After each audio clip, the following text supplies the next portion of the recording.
లో బయటకుంటే పరిస్థితి అయితే ఉంది. తాజాగా కూడా లక్నో విమానానికి పెద్ద ప్రమాదం జరిగింది. సౌదీ ఎయిర్లైన్స్ విమానం నుంచి పొగలు రావడం, విమానం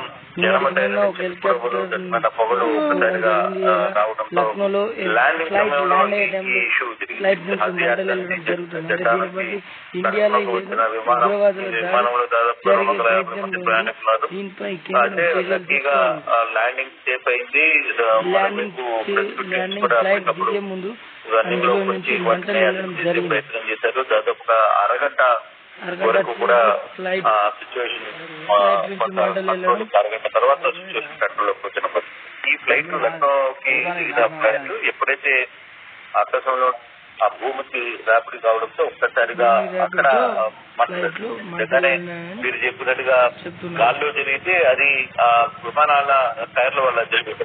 అది కానీ జరిగితే కేవలం ఇప్పుడు ఏదైతే 787 బోయింగ్ జరిగిందో ఇంజన్ ఫెయిల్ కావడమో లేకపోతే ఇంజన్ లో నుంచి వచ్చిన పొగలో అటువంటి సందర్భంలో ఇక మనం మాట్లాడుకోవాల్సిన అవసరం లేదు. దానికి సంబంధించి ఇంకొక ట్రాజెడిక్ సిచ్యువేషన్ అయితే కానీ ఇక్కడ ల్యాండింగ్ లో జరిగిన చిన్న పొరపాటుది. కానీ యావిగేషన్ సంబంధించిన అధికారులు కావచ్చు లేకపోతే ఎయిర్పోర్ట్ అథారిటీ ఇటీవల జరిగిన అంటే అసలుకి ఇప్పుడు ఏదైతే బోయింగ్ 787 లాంటి ఇంజన్ లో ఉన్న విమానాల మీద ఇప్పుడు చర్చ జరుగుతుంది. నిజంగా ఎందుకు దాన్ని ఇంకా మనం వాడుతున్నామా లేదు ఆ టైప్ ఆఫ్ ఇంజన్ మనం ఎందుకు వాడుతున్నామనే ఒక చర్చ అయితే గట్టిగానే జరుగుతుంది. అటువంటి సందర్భంలో మరి అధికారులు ఇప్పుడు సేఫ్టీ మెజర్మెంట్స్ కావచ్చు లేకపోతే ప్రయాణికులకు అవసరమైన సేఫ్టీ ఇప్పుడు గాల్లో